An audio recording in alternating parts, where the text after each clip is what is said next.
very literally, in a laboratory, we culture microorganisms, don't we? We put them into a broth that'll support their growth and proliferation.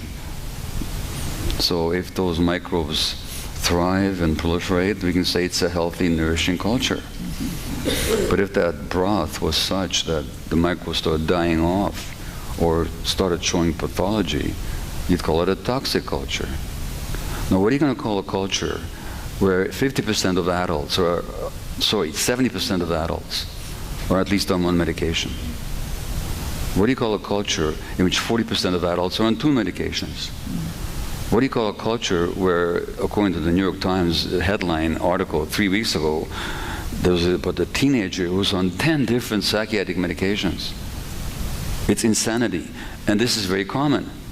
What do you call a culture where more and more kids are getting diagnosed with ADHD, depression, anxiety, where there's these anguished articles in the New Yorker and the New York Times in the last 6 months about this mysterious rising tide in childhood suicides? Nothing mysterious.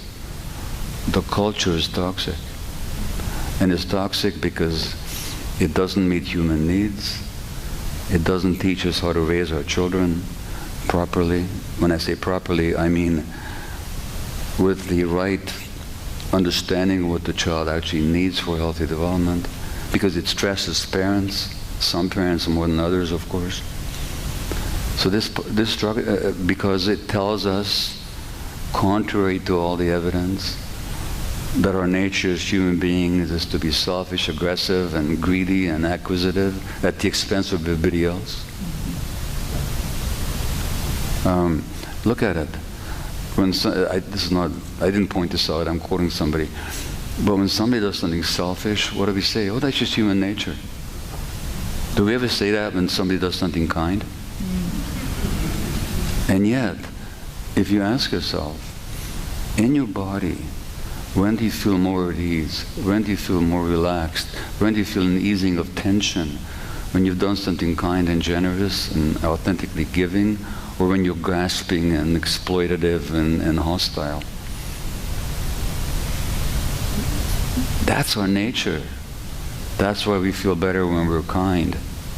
It's actually better for our health as well.